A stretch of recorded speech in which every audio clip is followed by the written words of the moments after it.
During the coronavirus crisis, we've been doing our best to stay close to home with our RV here at the Thousand Trails RV Park in Orlando, Florida. But when you're living in the RV as long as we are, some of the things that you've been able to put up with for a little while become really, really annoying. Fortunately, there is an Amazon locker just across the street from our campground, and I've been able to order a spare part to solve one of our most annoying and actually dangerous problems, and that's with our water heater. The set temperature for the Atwood water heater in our RV is 159 degrees. Probably it's 160. It just gets a little bit cooler by the time it reaches the faucet. That is scalding hot, and there is no way to adjust it.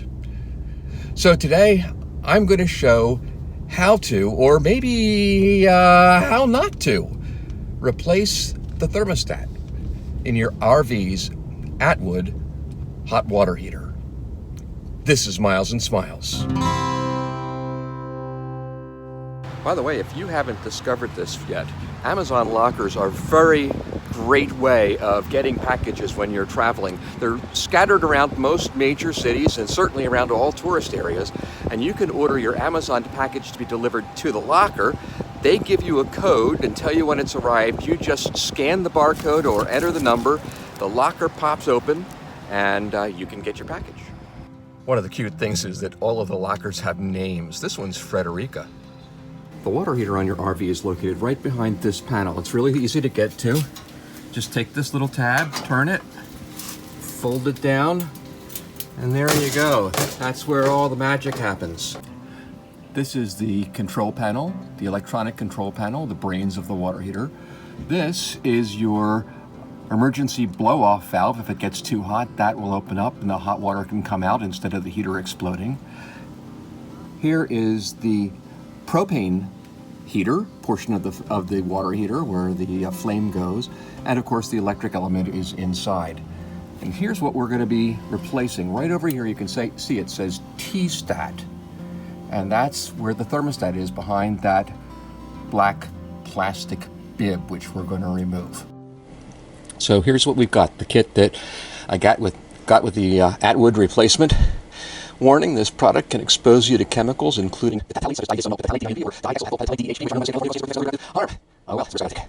oh well, it's a risk I gotta take.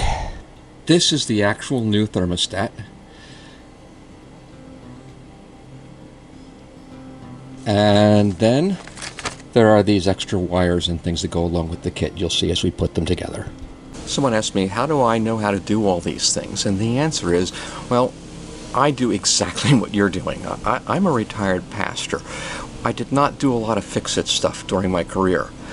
But when I need to do something on the RV, rather than spending hundreds of dollars to get somebody else to come in to do it, the first thing that I do is I go to the internet. I watch videos on YouTube. I watch other people do it. And then once I've seen that it can be done and how you do it and maybe some of the problems you might encounter, well, I just dive in and give it a try. I'm going to show you how this goes. I might make mistakes. If I make mistakes, I'll show you the mistakes so that you can learn from them. But ultimately, here's what I want you to know. If I can do it, you can do it. The first step is to remove this rubber cover here. It's only cosmetic, I am told, but we need to get behind it in order to get to the thermostat, which is plugged in here. First thing I'm going to do is take these wires out of the way so that I don't accidentally cut them, which would not be a good thing. Just give them a good pull and they should come loose. Well, there we go. Get these out of the way. Come in here.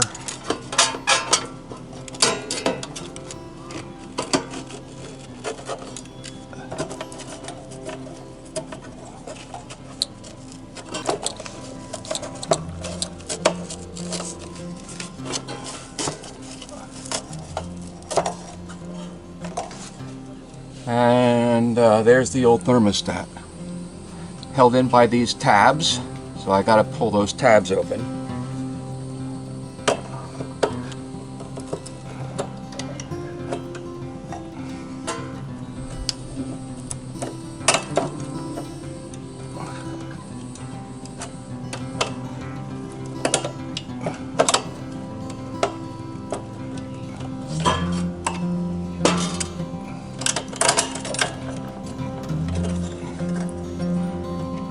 it is.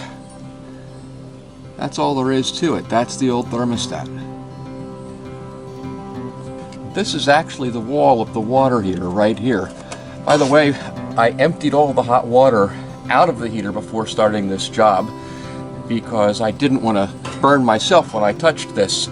So I just let the hot water, turned off the heater and let the hot water run for about 5 or 10 minutes until it ran cold. So now this is safe for me to work with. The entire thing is shut down and turned off. Okay, the first instruction is, using a flat-bladed screwdriver, push the 3 tabs that held the spring in place against the water heater tank.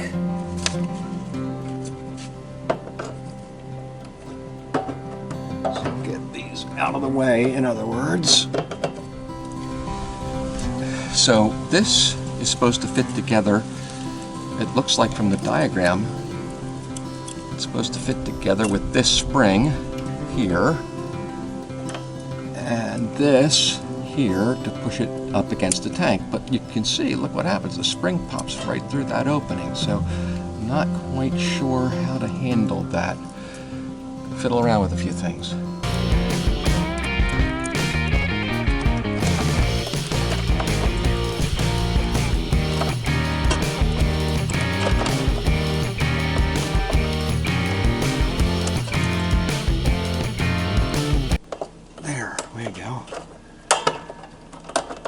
Okay, so this is good. It pretty much got it, but without the spring. I obviously need the spring to hold this in place. I think I got it.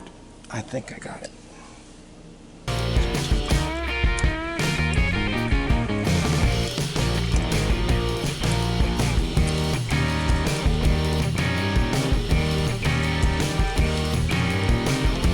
Okay, I think I got it. The trick is that you have to slide the spring all the way down over this sleeve and then somehow keep it down, which is not easy.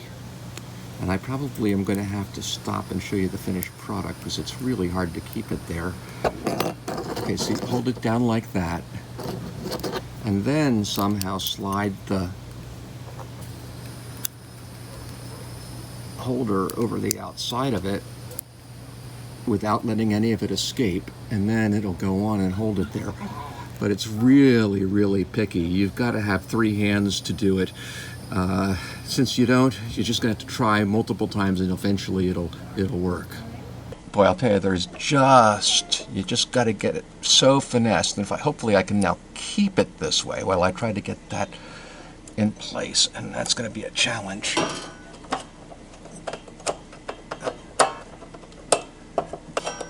By golly, I think I got it. Except this does not feel like the thermostat is very tight up against the water heater. And I think it's got to be a firm connection. Oh, that's all right. It's spring-loaded. You can see it's going to keep pushing it up against that. So I hope that'll work. And if that's the case, if it works, all I got to do is plug these 2 wires back in on this side. Are they the same size?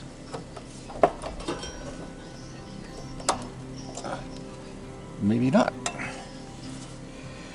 Which is why we've got these adapters. Put this wire here. Put this wire here.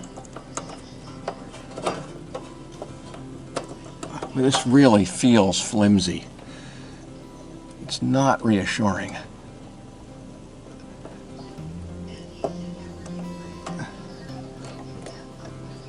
But it's what we got.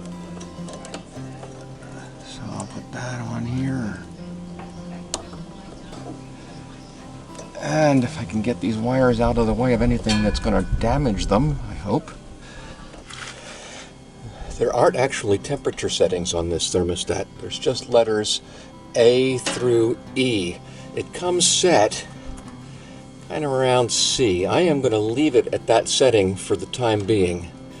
And I'll let it heat up and find out what temperature the water comes to at that setting. And then, if I need to, I can make it hotter or colder just by turning the thermostat like that. Right now, put it right in the middle. That should do it. Okay, the water heater's been going for about an hour now. Let's see what temperature it is at the first setting.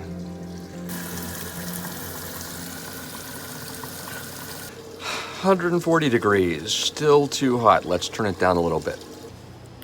After we completed installing the thermostat, we discovered that the temperature was still really not working the way we wanted it to.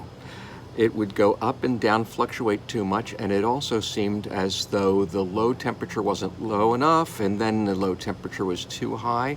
And I did a little bit more reading on some internet forums and found out that a lot of people recommended using a thermal gel or a thermal paste between the water heater and the thermostat so that you have a better connection other than just having that spring trying to hold it in place up against the metal. So I bought this Arctic MX4 thermal compound, and I'm going to install that today. Put a little bit of a smear on the tank, then carefully hold the thermostat together with its spring again and put it in place and see if that helps.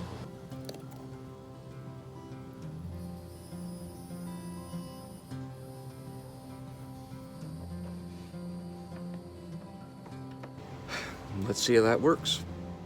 After reinstalling the thermostat using the thermal paste, the temperature in the water heater is holding nice and steady now at about 123, 124 degrees, set around the B setting on the thermostat. We'll fiddle with that from time to time until we get it just exactly where we want it, but all in all, I've got to say I am very, very happy with this project. The thermostat itself cost about $38 on Amazon. It's the same price I found that for just about anywhere else except on Amazon. Because we have Prime, I got free shipping, so that actually saved me, believe it or not, $9 for shipping that tiny little device. The thermal paste was about $7, maybe $8. You can get it cheaper, you can get it more expensive. This is stuff that they actually use on computer circuit boards. It's a high-tech product that we're using in a very, very low-tech way. Mentioning all those products, I'd like to remind you that if you decide to do this project, we would sure appreciate it if the cost is about the same for you. If you would go to Amazon through one of the links, either down below on this YouTube video, or you can go to our website, www.milesandsmiles.us. And we have a little store there with a lot of our favorite things for the RV. We only put up things that we really like, but if you buy something through one of our links, we get a very small commission from Amazon, and the price is exactly the same for you. So it's a nice way for you to say thank you if you've enjoyed the videos, and we very much appreciate every time someone buys a product that way. And if you like this video, please give it a thumbs up. If you haven't done so already, please subscribe. And remember, life's a journey. Make every mile count.